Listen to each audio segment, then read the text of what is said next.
And we are live. Welcome everybody to Lubbock Compact Live for Wednesday, July 28th. We are almost going to close out the month already. So another month of Lubbock Compact Live. Thank you to everybody who has been tuning in the entire time. We really appreciate you. And even the new listeners, we appreciate everybody for tuning in.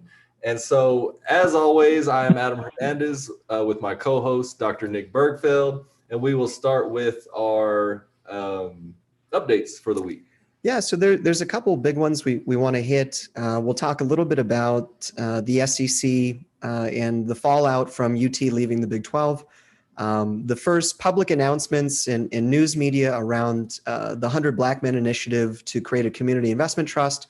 And then finally, we'll wrap up with this most recent City Hall meeting yesterday, where the City Council ultimately decided to pause conversations on charter reform. So to start from the top, over this past week, it was leaked to the media that the University of Texas is going to leave the Big 12. And unfortunately, this process played out in sort of a very behind closed doors way. And while for UT athletics, it's very understandable that they thought about this through the lens of football rivalries, and in their minds, there wasn't necessarily a linkage between conferences and, say, economic development. But for us out here in West Texas, and specifically in Lubbock, where we're the home of Texas Tech, this is a much bigger deal for us. And so a lot of the community has sort of stood up and made their voices heard in Austin. Our mayor submitted a letter asking for Governor Abbott to intervene on this topic. Our Chamber of Commerce also submitted a letter in support of the governor intervening and pointing out that a single home game, conference home game at Texas Tech in our stadium generates about $10 million worth of economic stimulus for our economy. And so this is a big deal for us. If the Big 12 is to collapse, what happens next for not just Texas Tech, but for the Lubbock community that so heavily depends upon the ardent fan bases of the Big 12 coming to Lubbock and rooting for their teams and renting hotel spaces here and shopping at our restaurants or eating at our restaurants and shopping at our stores. And so this has been a much bigger deal for us. And I'm very thankful that the outcry that we've seen within our community has had resonance in Austin. And so some of this process now, I think for the folks, the decision makers and people in the governor's office have an understanding now that this is a big deal for us and that we really as a community need state level involvement to ensure that not just Texas Tech, but the West Texas economy is kept in check after this transition occurs. Now, I think one of the angles that I would point out on this topic is that the most likely conference that we could join that would be the best for us would actually be the Pac-12. And joining that conference would mean that a lot of our relationships would start to shift to the West. We would want to have airline connectivity to places like Denver and to Las Vegas. We'd want more flights there. We'd want connectivity to possibly to El Paso and to Salt Lake City at some point in time to make sure that these fan bases have the opportunity to get here and to root for their teams in a way that makes sure that we're still getting the same volumes that we did in the Big 12.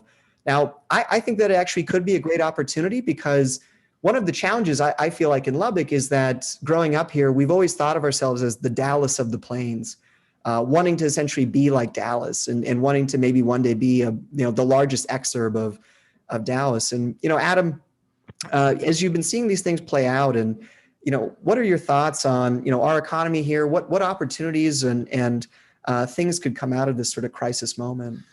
Yeah, I think that there needs to be a serious look at the pivot because obviously, as you said, the train has already pretty much left the station on this one. On UT's side, it was done in kind of a sneaky way, and so that's already rolling. That ball's already rolling. UT is out, and so as you said, that means a big hit to our economy, and we have to think about that because that has implications for Lubbock's future. And if we're not able to kind of get back to those volumes, at least to what was there, it could be real trouble for a lot of business owners, for even just the general public as things start to decline.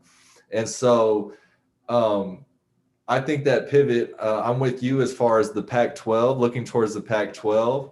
The issue here is, though Lubbock Preston Smith International Airport is an international airport, we don't currently have flights that go directly from here out west, or from west directly here. And so that would be a barrier to joining the Pac-12. And so I think that city government really needs to take a look at that.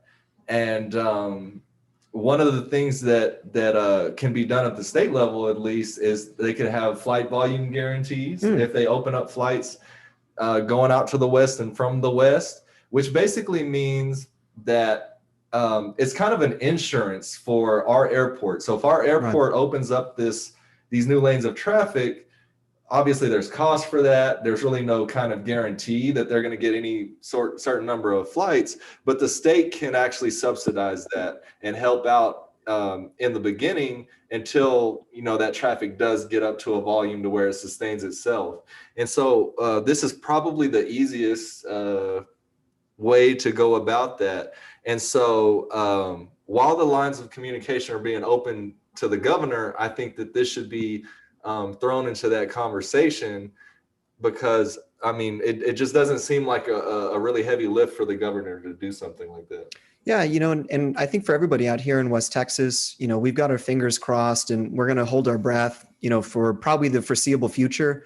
And, you know, the Pac-12 commissioner, as well as Texas Tech leadership, you know, everybody has already said that they're not going to negotiate anything, you know, publicly, in that they don't want to air out any laundry or sort of things like that as this process goes forward. So I think as those conversations are very tender and they develop, we'll all just be on the outside looking in, rooting and hoping for the best outcome, and hoping that the state of Texas recognizes how important this is to us, and not just from an athletic standpoint. This isn't about football rivalries. It really is about the livelihood and the economic wherewithal of not just Lubbock, but the West Texas region. So, you know, next up for us, something very exciting in the news this past week. The first sort of major local news articles talking about the 100 Black Men's Community Investment Trust initiative. So this is an effort that they've been putting together that allows for a community, a neighborhood, to be able to buy into a real estate property by making small micro investments, say $10 to $100 a month, and eventually over time building up equity in that property. And so both Texas Tech Public Media had a story related to this topic this week, as well as Everything Lubbock had good coverage on this. And Adam, you've been involved in some of these conversations, and you've helped to organize some community meetings where this has been a topic of discussion. And I'm just kind of curious, how do you feel about seeing sort of this start to get media attention now, kind of move up to that next step? Yeah, I think it's really exciting. And for folks out there who kind of aren't grasping what this means, a big issue or a big challenge that East Lubbock faces is the lack of equity in home ownership or any kind of real estate for that matter. And so this is a really great step in that direction for folks who maybe aren't ready to make a home purchase or something of that nature, that where they could start to build some equity. And those of you who invest understand you know what that means. That's an asset that folks have that adds to their net worth, which also, you know, allows them to do other things in life, you know, perhaps maybe fix up their own home, or maybe perhaps buy their own home, you know, as that equity builds. And so it's just really great. The other thing that it does is it creates a synergy around this property, because with the folks the folks investing in it actually live in the community. And so I can guarantee you that, you know, any of those elder ladies out there that invest in this property will be out there policing it and making sure that there's no unruly kids going on or anything like that. So I think it's just overall just a really great thing. This was actually done in another state. This is something that I should say, Natalie Miller brought this to our attention. This is something that she came across. She has been spearheading this thing. And so we were really excited to hear that the 100 Black Men of West Texas took this up, because Lubbock Compact would have loved to take this up. We just did not have the means at this time to do that. And so it's just great that an organization that does have the means and the capabilities to do that has taken this up. And Reggie Dial and the rest over there have just been very supportive, have helped to carry this thing. And I'm just really excited about the whole thing. Yeah. And, you know, for me, it's exciting because it would be a first in the state of Texas. And while it requires many partnerships and many people to come to the table to make it work the first time, once these things can be ironed out, I think the excitement here is around the idea that this is a model that could be used not just in a single neighborhood in East Lubbock, but for efforts in North Lubbock and for efforts in rural communities throughout this area. You know, there's excitement around potentially trying to utilize a model like this for, you know, one example that someone gave to me was there's a small community outside of Lubbock that really wants a gas station. They've wanted a gas station for a long time. And this could be a way for the community to essentially be able to invest, purchase a property, renovate it, maybe try to attract some kind of filling station franchise to come to their community. So there's a lot of, I think, great benefits to all of us to see a project like this move forward. And so something that we definitely want to promote and make sure that everyone is very aware of this as it goes forward, because it could be really big for the city of Lubbock, for this region as well. And then for final news update, so the city council meeting yesterday was very eventful.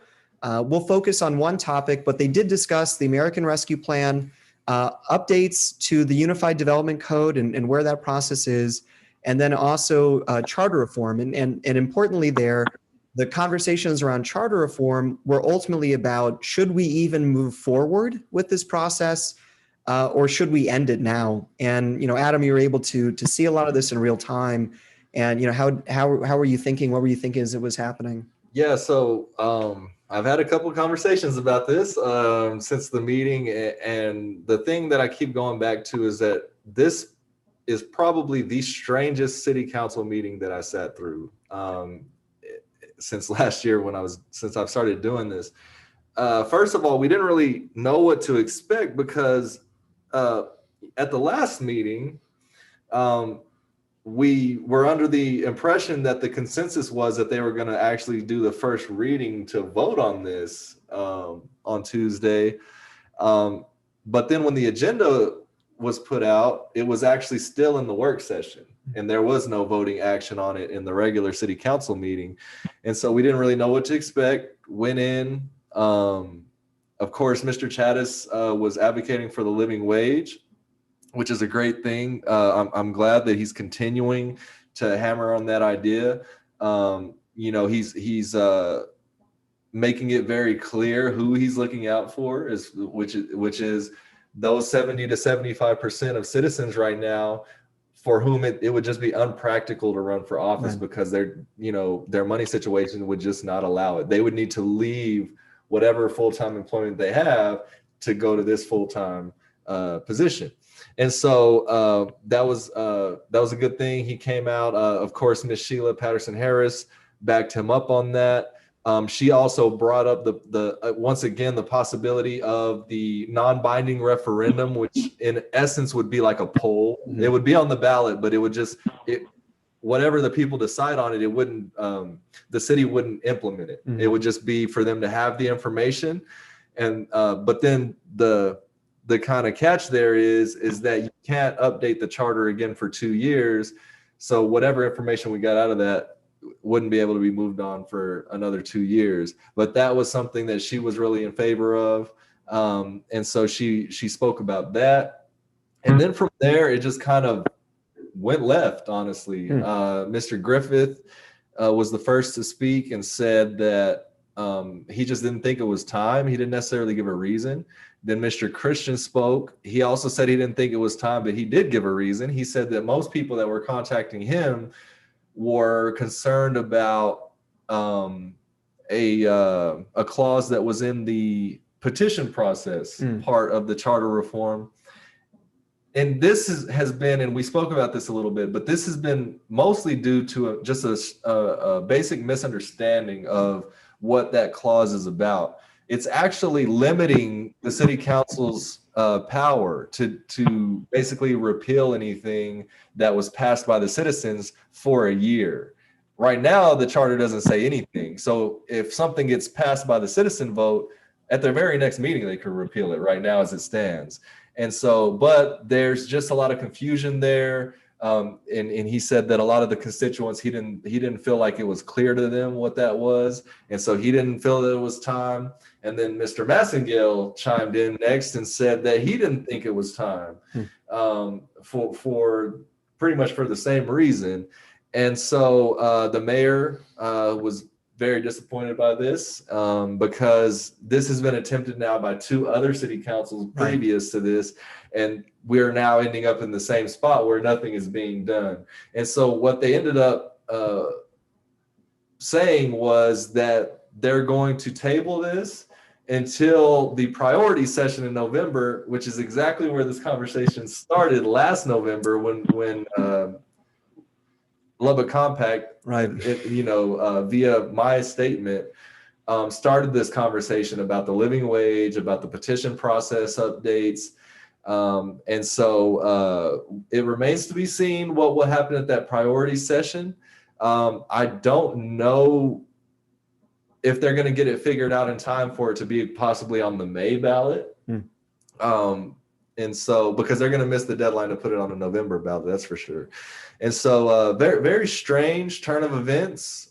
We did not see this one coming, and it just remains to be seen. We're just staying tuned in. Right. And, to see this play out, I think for everyone that has been involved in our efforts in this, huge disappointment to have had a process that began with a proposal to reinstate a Jim Crow era policy in the city of Lubbock, to organize neighborhoods and to get massive community turnout to speak on these issues of importance, to speak on behalf of a living wage, and then to see essentially all of that energy and the effort and the will of citizens coming out and wanting to see these changes happen.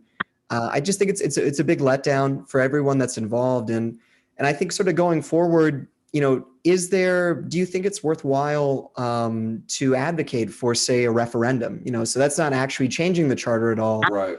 But just simply would have at least this conversation or this question on the ballot of a living wage. And I am actually in favor of that because of this reason. So we have polled people, as we've told you all before.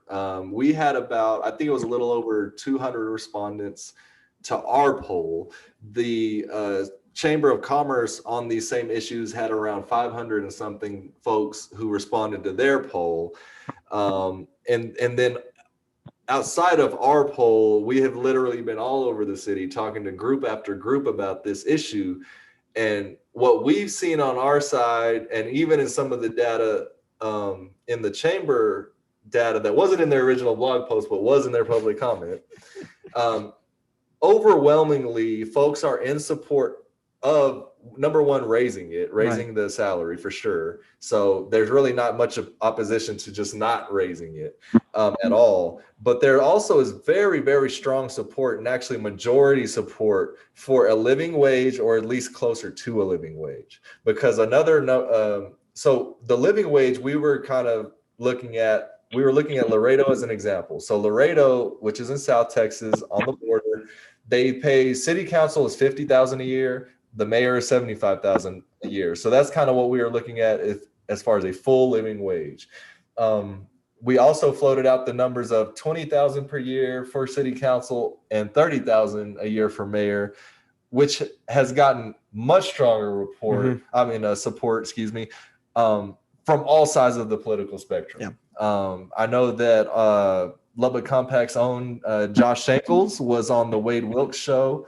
Wade Wilkes himself said that sounded good to him. A caller called in and said, yeah, that's about right. And so a lot of folks that we floated the idea of the 20 and 30 were in support of that, which is on the lower tier of what, it's closer to a living wage than a living wage. So Anyway, so yeah, I am actually in favor of that because the polls we've done, the people we've talked to, that's a certain sample size, right? So if you put it on there as a non-binding referendum, which is essentially a poll, and you put it on a ballot, and let's say 10,000 people come out to vote, right? That's a large sample size. Mm-hmm. That's a very big sample size. And then we will know pretty much without a shadow of a doubt what the majority of folks are in favor of. And honestly, if it was me doing it, I would have just 3 options on there and say, do you like the 50 and 75? Do you like the 20 and the 30? Or do you like the recommendations from the most recent Charter Review Committee, which is $9,600 a year for city council and $15,600 a year for the mayor? Mm-hmm. And just have those 3 options on there and say, which do you support? And if you have 10,000 people come out and vote and give their say on this, it would pretty much be undeniable as far as what you should do going forward, right? And so, but then again, you would have to wait for the 2 years. So, some paths to go on here, but it just remains to be seen. This council never ceases to surprise me. And so there's just really no way to count on what they'll do. Yeah, no, agreed. And it's something that we'll continue to watch, and certainly something we'll continue to advocate on, at least for trying to have the referendum. One of our reluctance, a reason why we were reluctant on the referendum component is because it would mean that if charter reform did occur, it would still be 2 years down the line before this could be brought up again, because you're only allowed to change the charter every 2 years. And so now that we're not going to change the charter at all, then in my mind, maybe that gives a better opportunity for having at least the referendum on that. So yeah, those are the city updates for this week. And so back to you, Adam. Yeah, so we have a special guest with us today, Miss Dora Cortez, who is the president of the Guadalupe Neighborhood Association, one of our historic neighborhoods here in Lubbock, Texas. And we are excited to have her. Welcome, Miss Dora. Thank you for having me. Yeah, no problem. So you just recently had a neighborhood meeting that I was at, and Mr. Joshua Schenkels and others were at. And so were you excited to kind of have y'all been meeting in person before now, or was that the first one back in person? Oh, no, we have all of our meetings have been in person. I think we canceled the, let's see, November and December meeting are the only 2 that we did not meet. Other than we have been meeting. Yeah, good. Yeah, it was, people were very engaged in the meeting, which is always good. And so how did you think the meeting went? I think it went very well. We are continuing to have people come in, just very briefly talk about, we've had Wilson Bowling, who is with the city. We've had Adam Pirtle, who is with Legal Aid. Josh Shankles, who has been very helpful, him and Jessica Caron with the garden. Mm-hmm. We have a city garden that we started up this year for the first time, and we were able to get 4 out of the 8 beds started. And so we're hoping that we're going to get some crops, and if not this year, hopefully next year. Wow, and Dora, I'm thinking about the history of the Guadalupe neighborhood for people that don't know about Guadalupe or haven't heard about it in the past. It surprises a lot of folks to know the long history of the Guadalupe neighborhood, how much pride folks in the community have. It's one of the only neighborhoods that has its own economic development corporation, the Guadalupe Economic Development Corporation. And I'm curious, why do you think that there is such strong sense of community in Guadalupe? Yeah. Okay. First of all, for those who do not know, Guadalupe is located on North Avenue Q to the west. We have the Marcia Sharp access to the south, and to the east we have I-27, and then Cesar Chavez is on the north side. Mm. So that is what encompasses the Guadalupe neighborhood area. And one of the big impacts that happened here in this neighborhood years back was the 1970 tornado, as you know. Mhm. So we did have, because the neighborhood was affected so greatly by that tornado. We did, the city did come in along with the Small Business Administration, and a lot of the houses were brought up to the standards and the codes. And I'm a sixth, let's see, my grandmother started here in this neighborhood, my mother, then myself, I have two boys, my sons, my grandchildren, now my great granddaughter. So that's Wow. sixth generation. Wow. Yeah. Wow. I was born in this neighborhood, and I have a sister-in-law that tells me that, sell your house and move over here where we're at. I said, I would never move. I live. Yeah. Yeah, and I was surprised to learn at this last meeting that it's a very high number of home ownership in that area, right? What was the number of the home ownership? I think it was like 90-something%. Oh, or something. wow.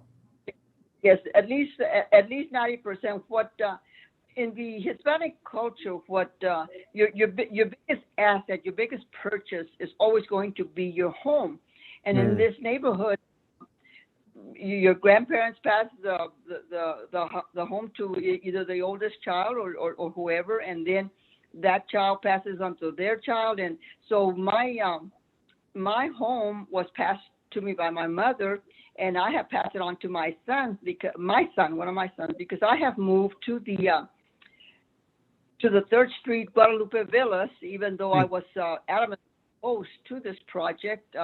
It got built, and so I said, I'm going to move over there, and you guys move here at the house, and then you guys start saving your money, building up, and then you can buy your own home, or any improvements that need to be made, whatever. So that's where we're at with my family. But yes, and they do have a lot of retired. You've got a lot of people that are retired and a lot of elderly as well. And so you have second generations. You have maybe your grandmother, and you're living with, you have a child that, that's living in the home now, taking care of either grandparents or great grandparents. I think it's mostly grandparents. Wow, and that to me, I think is such a unique part of the neighborhood's history and home ownership, the importance of it. But also I've noticed that there's a really strong desire for family to stay close that I don't really see in a lot of other parts of the city of Lubbock, and wanting to have people close by, wanting to keep those connections together. And to me, I just see that, and I wish, how do we bring that to other places, right? How does that kind of culture develop? I don't know, because it's in the Hispanic community, it's always about family. It's always been about family, and I see other families where they educate their children, and then once you educate your child, hey, you're out of here, you're on your own, go find you a job. And a lot of those kids are moving out. Now, that's not to say that we don't have those kids as well that are getting educated, getting their degree and moving elsewhere. But here in our neighborhood, even some of them who have gotten their degrees have moved back into the neighborhood. Yeah. And I think that is a great benefit to our neighborhood. Yeah, and Dora, there was and maybe Nick may have some information on this. I'm not sure. You had mentioned at the meeting that out of nowhere, part of the community was made I guess like a wildlife preserve, right? Something like that. Yes. Oh, wow. One of the things, the Yellow House Canyon, or the Rim, whatever the city calls it, that starts for us. Because of the fact that we have the new school right here on Cesar Chavez and Avenue U, right underneath where the new school was going to be built. We had been talking to a professor from Tech, Dr. Driscoll, and his students about maybe doing a community center where you could have the elderly go and mingle, and you could have the kids from the community. We do not have a community center. We lost our community center some years back. Oh, wow. And so that part of the canyon extends all the way to North Avenue Q, going down to where we have the concrete batch plants. And then under North Q into the Guadalupe area. And I noticed that there's a sign over here on the rim where we were thinking of doing the community center, and it goes on to that North Q that I'm talking about, and then on to Cesar Chavez Avenue K, I think it is. And I saw that about 2 weeks ago. I saw natural wildlife habitat site, and I thought, what just happened here? And so that has been designated wildlife habitat area site. And what concerns me is not necessarily that it's been designated a habitat site. I don't have any problems with that. My problem comes in with there is a crushing cement batch company or right above the rim of the canyon to the north. And then when we had the 1970 tornado, we had a lot of the builders and developers and all of these people dumping a lot of the asphalt and a lot of the concrete and everything right along the rim of the park. The city has never developed, cleaned up any of that. And so all of that is still there, along with, the dumping, all of this, the concrete crushing company. And so my concern is, if it's going to be a wildlife habitat, why wasn't it cleaned up before then? And so I contacted somebody with wildlife, with the Fish and Wildlife Service. I have yet to hear back from them. I did hear back that I have been assigned a number and a representative that would get in touch with me. And I want to ask some questions. I want to know, why did this happen? When did it happen? And why was the neighborhood never consulted? Yeah, that's what I was going to ask, Nick. Do you know who makes these decisions? Who would have heard about this? Because as Dora just said, she explained in the meeting, they didn't even have a clue. Right. And this is I'll first just say this is part of the tragic history of the 1970 tornado, and some of the history that I think is more difficult for Lubbock to address. The use of the Canyon Lake system as a dumping ground for a lot of refuse and rubble and things like that. And one of the elements that came out of that was actually these concrete batch plants along Clovis Highway that are above some of the North Lubbock neighborhoods. This was not what they were supposed to be. Those were things actually that my understanding got grandfathered in to city policy after they had already been done, because they initially were done without the consent of the neighborhoods, without the consent of anyone, as that happened. And so it's challenging because, the fact that they are there today, that they should have never been there, right? That those things never should have been there to begin with.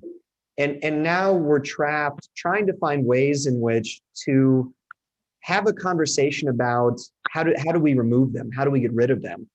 And right. Because in the state of Texas, cities are very hands-off when it comes to environmental protections. Oh, okay.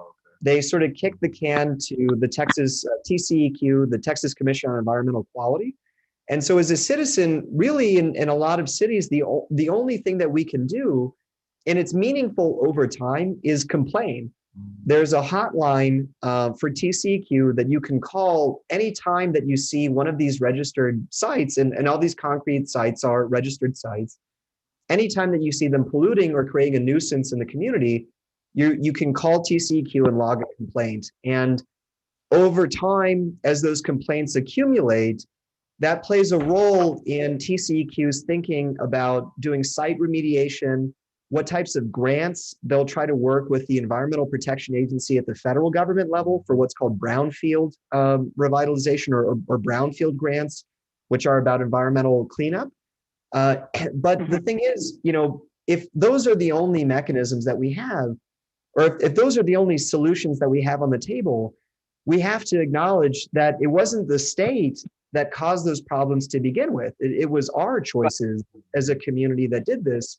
And we should have solutions as a community to this as well. And currently we do not. We currently have nothing on the books from a city side that deals with these issues. Yeah, and Well, I know, Dora, we haven't had a chance to have a conversation about this, and we talked very briefly at the meeting the other day, and I told you there's a lot to this industrial site situation, and Nick just said one part, which is the TCEQ is complaint driven because Adam Pirtle, matter of fact, had told me a while back that he found out that the TCEQ has a lot of these facilities tagged as only a moderate nuisance. And so he asked them, he said, why are these just a moderate nuisance? Because, we have a lot of people who are complaining and saying, all the film on the cars and all this other kind of stuff. And the person told him that they're complaint driven. And so if nobody's calling in to give those complaints, they just kind of, give them a, whatever rating. And so it may not seem like much, but that is one piece to this that we've been working on this in East Lubbock as well. But at your meeting, when Adam Pirtle had that information about calling in, that's what that was about. And in my mind, I think we just got to kind of get as many of our people in the community to call in as possible on that side. And then on the city side, what we've been doing at Lubbock Compact, as this unified development code is being put together for the city, which deals with the zoning. One thing that the city can do is put an amortization clause in there. And you know a little bit about the amortization, which basically just reimburses those people for moving and things like that. And so we're having a struggle right now, to be honest, with the city on this, because there are some who seem to not, well, one openly at least, the mayor is not in favor of amortization. And so we are working with the CPOC committee, which is dealing with the UDC, and they are very much on board with trying to get amortization in there. But the issue there is that there's a subcommittee to that committee, which is three of the council members. It's Joy, Christian, and Griffith. And so the way we would have to put amortization in the UDC right now would be the CPOC committee would have to make the recommendation to the subcommittee, which is Joy, Griffith, and Christian. And then they would have to take it to the city council for them to then vote on. And if they vote yes, then they can put amortization in the UDC. And that doesn't do anything right off the bat. All it does is, like Nick said, it gives the city a tool that then we could do the rest of it later on. Because of course, we would have to deal with those facilities, the owners of those facilities. And then we would have to bring all of this to the Board of Adjustments. And then the Board of Adjustments would make recommendations to the city council, and the city council would decide on the length of time that those people would have before they need to leave and all of that. And so there's a whole lot to it, but one piece to it that we can do right now, as Nick said, is to call in those complaints. Absolutely. Yes, and the comprehensive plan that the city council voted on back in 2018, which we were struggling with this facility being built here, the Guadalupe Villas at the time. The essential part of the comprehensive plan that we could have had an impact, had known in advance, was the land use map. We have talked to the mayor, Natalie Ayers, several people from East Lubbock, as well as myself and other people from North Lubbock, about, we've talked to the mayor about the amortization. It's been over a year when we met with him on Zoom. We spoke to him about amortization. We spoke to him about a possible moratorium. There's other ways that, we can try to get the city to work with us, but there is no working with us. I mean, it's very hard. it's like pulling teeth. I mean, Yeah. you're asking for advice, you're asking, and you're not getting anything in return. Right. And I have to imagine the frustration because what you're asking for is fairness, right? What you're asking for is justice for decisions that were made without the neighborhood's consent about Well, where these dumping grounds were going to be, about where these concrete facilities were going to be, that all of these things were done without the neighborhood having input, without the neighborhood being able to say, we don't want a concrete batch plant. We want a high quality of life in our neighborhood. We don't want our children to breathe small particle dust whenever the right. wind blows from north to south. And so I have to imagine that this fight, it feels so clear and so obvious that these things need to be changed. And to have City Hall say, well, who says that they're unhealthy? Who says that they're polluting the neighborhood? Right. And it just becomes at what point do you say, well, throw up your arms, on this type of issue? But for your neighborhood, what surprises me is that y'all keep going. You keep going and you keep fighting. And I think that there's a lot for all the neighborhoods in Lubbock to learn from that. The fact that you do stick it together and that you do continue to advocate in the face of these terrible odds sometimes. Well, Nick, you're talking about quality of life. The city has never, to my knowledge, and that's one of the things that we also brought before the mayor, there has never been a study done in this neighborhood or that I know of that shows what toxic chemicals, what these plants are contributing to our neighborhoods. You've got people dying from all sorts of lung diseases. You've got asthma. You've got allergies. You've got chronic bronchitis. You've got emphysema. Diabetes, high blood pressure. A test of some type. You talk about quality of life. Right. We're not having quality of life here in our neighborhood when we are surrounded by all of these plants, all of these, and not just concrete. You've got a mortuary of this neighborhood. You've got other besides the concrete badge. You've got a petroleum company. Right. You've got other things going on here, not just the concrete and not just a crushing plant. A brick company also up the street. I mean, we are not experiencing quality of life in our neighborhood. I mean, plain and simple. Yeah, and some good news on this, Dora, is I have been working with Texas Tech and trying to put together a situation where we can do some testing, some actual soil testing, air testing, water testing around these facilities. And where we're at with that right now, and I'm waiting on to get the numbers, but it's going to come down to us funding some research, basically. And so, but we do have people at Tech who are able to do it. And once I get those numbers, then I will be contacting everybody and see how we could put together a plan to do that. Because you're right, the city and the mayor, in fact, told us that we had to do that. At the last coffee with the mayor, he said it was on us, and which was fine because it was already underway. But we'll take him up on that. And so when we're able to move that forward, that'll be another piece to this. And so there's just so many steps that we're going to have to take in dealing with this. And then as I was saying, I am personally making a commitment to meet with these owners one-on-one once we have some other things in place and once we kind of know more what a path forward looks like, to bring them to the table and try to get them to first understand that this is not okay, and then the second try to work with us and work with them to see how do we take care of this together to where it doesn't kill you as a business person, and we get it taken care of for the community side. And I think that we can do this. It's going to take a long time, but I am fully confident.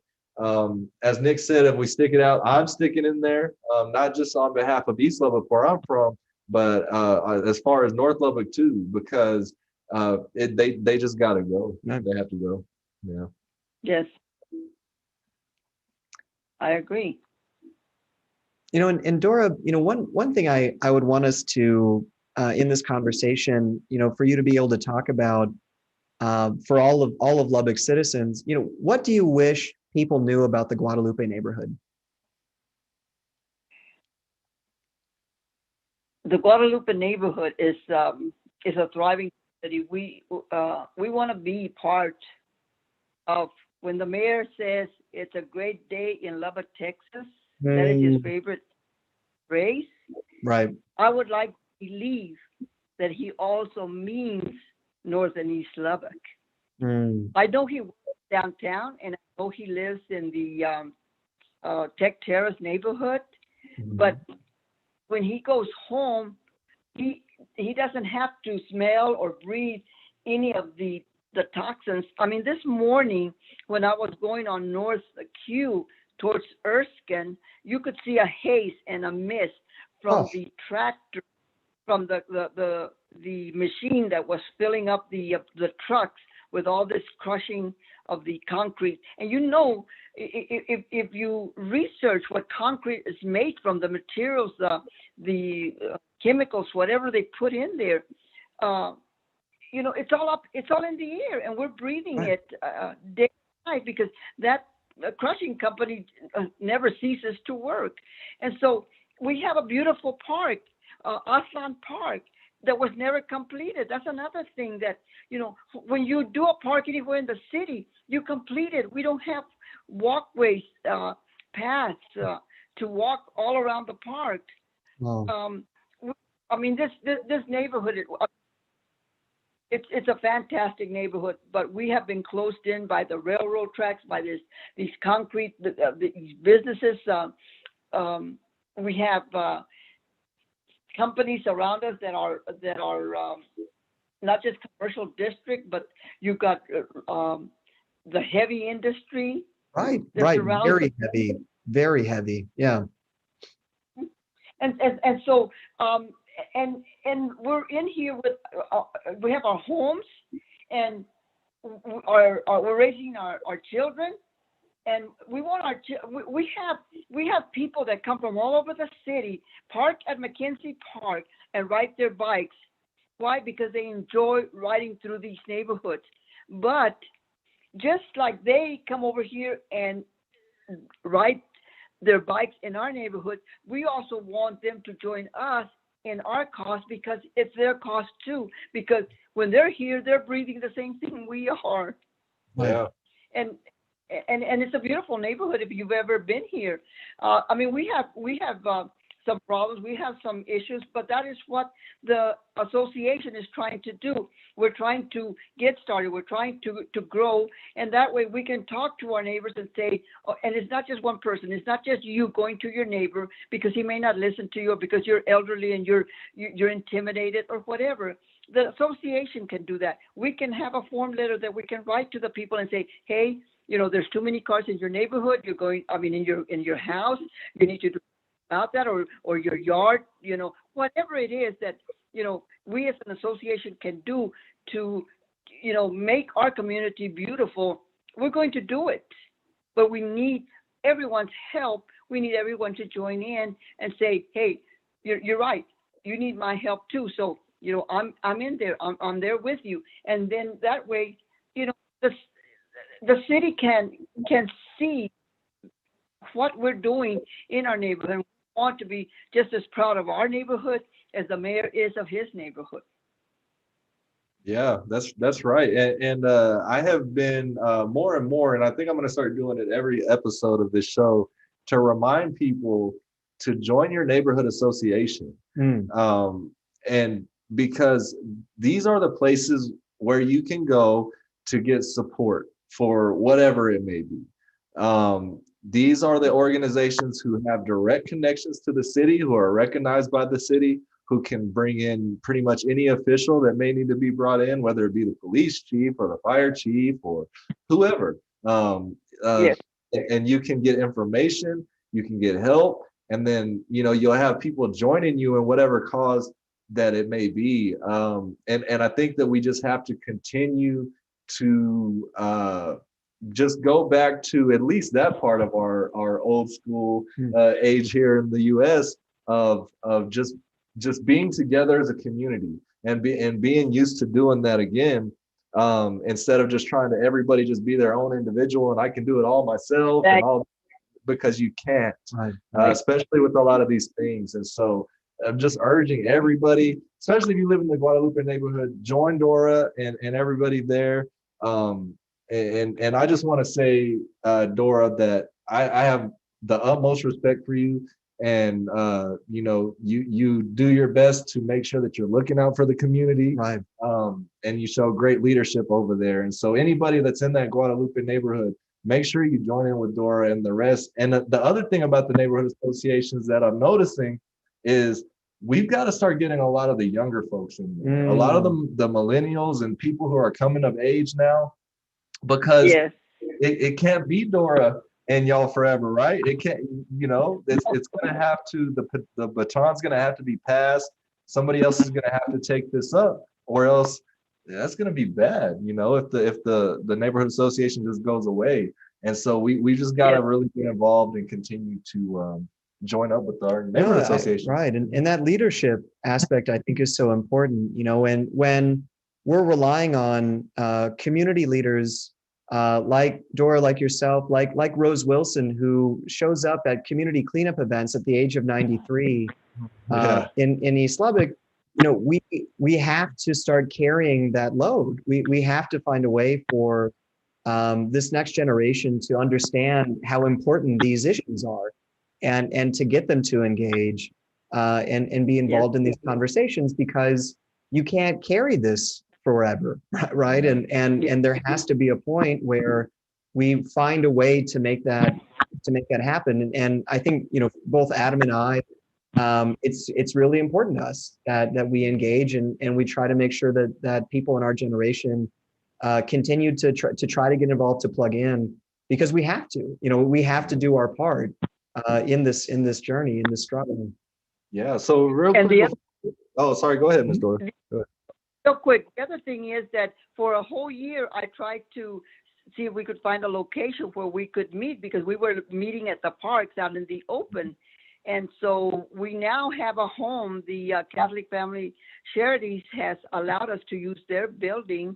We had to change our date from Mondays to Tuesdays, but now we have a home. So people can't say, well, it's too hot or it's too cold, because now we have a building that we can go into, be relaxed, sit down, take down notes, whatever. So I am glad for the board and for the people that made that possible. Yeah. And so before we get out of here, let people know about any upcoming events that y'all have going on that maybe they can support. Yes, our big event that's coming up is Friday, the 30th of this month, July 30th. It'll be at Aslan Park from 7 to 9.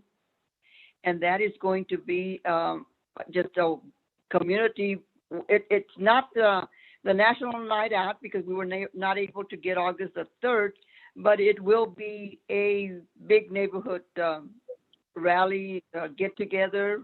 We do have some sponsors. I don't have any of my notes here with me in front of me, but it'll be the Amera Group mainly that is sponsoring that, with the help of I think HEB United. I'm not sure who all is involved. We will have some music, movies for the kids, and so we invite everyone to come out to Aslan Park, which is located on Avenue J and First Place, I think, Aslan Park in the Guadalupe neighborhood area. It's off of I-27. You couldn't miss. And I'll definitely be out there. Miss Lala Chavez invited me out there to speak, and then of course just to go. And so we are definitely going to be out there, as many as the Lubbock Compact as we can get to go. And so I'm excited for it. Just glad to be around the people in the community. I always have a great time in North Lubbock at all the meetings, and just being around everybody. Because people care. Yeah. Right? It's because people care. Yeah. Thank you, by the way, for coming. Appreciate that. Oh yeah, no problem at all. So anything that we can help with, don't ever hesitate to reach out, and I'll continue to go to all the meetings as long as I'm in town. I mean, so and I don't hardly ever travel anywhere anymore nowadays. But yeah, so good talk with Miss Dora Cortez from the Guadalupe Neighborhood Association. We'll go ahead and wrap up the show right here. And Dora, we will definitely have you on again. Yeah. We have a whole long list of repeat guests, and you'll be on that list for sure because we always got to stay in tune with what's going on in the neighborhood associations. Absolutely. It's really important to have you guys on here because y'all are the ones who are really, you know, in the communities and know your communities the best. And so it's always good to hear these stories. Yeah, and Well, Dora, thank you, Brian. I'm just very, very grateful that you were able to come on today and to share a little bit about the Guadalupe neighborhood. I think it's a neighborhood that everyone in Lubbock should know that story, should be proud to know that there's a community of folks that really were pushed to the edge during the 1970 tornado. And if you haven't, for folks in Lubbock, check out the Tornado Memorial. And something that you will find is the number of Hispanic surnames that you'll see on that memorial. And even though the Hispanic community of Lubbock was not a large population percentages wise of the city at that time, you can see how absolutely devastating the tornado was to the Guadalupe neighborhood. And to come back from that and to see the strength and the desire for the community to thrive, Dora, it's just amazing. I'm so grateful you took the time to chat with us today. Thank you for having me. Appreciate it. Awesome. Well, thanks everybody for tuning in. And of course, we'll be back here at the same time next Wednesday. And I am not sure who our guest is next time, but we will get that out on Facebook. And everybody enjoy your